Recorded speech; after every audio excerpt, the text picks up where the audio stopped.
Nous allons apprendre dans cette vidéo à réduire une expression littérale. Réduire une expression littérale, ça va revenir ici à bien entendu déjà supprimer quand il y en a des signes fois entre deux lettres ou entre un nombre et une lettre, mais ici c'est déjà fait. Et ensuite continuer à essayer de l'écrire avec le moins de signes possible. Et pour cela, nous allons utiliser la technique de la factorisation que vous avez déjà appris l'année précédente, mais que nous allons appliquer maintenant avec une lettre. En l'occurrence, je vois ici, j'ai une somme de deux facteurs. D'un côté, j'ai 34t, qui est sous-entendu 34 fois t, et de l'autre côté, j'ai 9t, qui est sous-entendu 9 fois t. Eh bien, je vois que dans ces deux termes, j'ai un facteur en commun qui est t. Alors, vous l'avez appris les années précédentes, vous l'avez fait avec des chiffres, des nombres. Si par exemple, je remplaçais t par 10, j'ai 34 fois 10, auquel j'ajoute 9 fois 10. Au bilan, c'est comme si j'avais 34 fois plus 9 fois 10, ce qui me donnerait 43 fois 10. Eh bien, on fait exactement pareil, sauf qu'on va le faire avec la lettre t. On va dire t, je le prends d'un côté 34 fois et de l'autre côté 9 fois. À partir de là, c'est comme si je le prenais 34 plus 9 fois. J'ajoute le nombre de fois. 34 plus 9, ça fait 43. Ça me donne 43t. Ça veut dire que ces deux formules, 34t plus 9t et 43t, je peux remplacer t par n'importe quel nombre, par 10, ou par un autre nombre, par 8, par 7, que je remplace t dans cette formule-là ou dans cette formule-là, le résultat sera le même. Et comme cette formule-là est plus simple, on dit qu'on a réduit l'expression 34t plus 9t. Mais c'est très important que les deux expressions donnent le même résultat. On continue. Ici, j'ai 45y moins 10y. C'est pareil, j'ai des signes fois qui se cachent ici. Je vois que y revient dans les deux termes.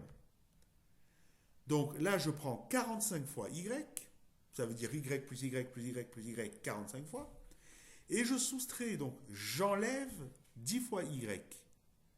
Au final, il me reste 35 fois y. Donc je vais regrouper 45 fois moins 10 fois y. 45 fois moins 10 fois, ça fait bien 35 fois y. Ces deux formules, 35y et 45y moins 10y, donneront le même résultat, quel que soit le nombre par lequel je remplace la lettre y. Mais la formule 35y est plus simple, elle est donc réduite. Alors, on peut se passer de cette deuxième étape. On peut le faire directement. Écrire directement 35y. Nous allons voir dans le C. Ici, j'ai 125s moins 25s plus 3s. Eh bien, je vois que j'ajoute et je soustrais tout le temps la lettre s.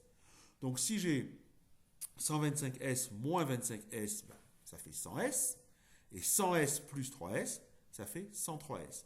En fait, les s se comportent comme des stylos. Imaginons que j'ai 125 stylos, j'enlève 25 stylos, il m'en reste 100 stylos, et j'ajoute 3 stylos, ça fait bien 103 stylos, 103s. On continue, dernière expression, un petit peu plus complexe. 18xy moins 8xy plus 8. Alors ici, c'est comme l'expression précédente, j'ai trois termes, 18xy, 8xy et 8. Mais on voit que les groupes de lettres ne reviennent pas partout. Mais c'est pas grave. J'ai un groupe de lettres xy qui revient dans le premier terme et dans le deuxième terme. Donc je vais pouvoir réduire ici ces deux termes-là. Le troisième terme, plus 8, tant pis, il reste tout seul, mais il ne faudra pas que j'oublie de le recopier. Donc les xy ici se comportent comme précédemment, donc je vais pouvoir faire 18 fois moins 8 fois xy, mais j'oublie pas surtout de recopier le plus 8, sinon c'est faux.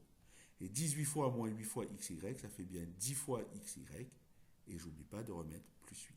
J'ai réduit mon expression, 10xy plus 8 donnera les mêmes résultats que celle-ci, en étant écrite avec moins de signes.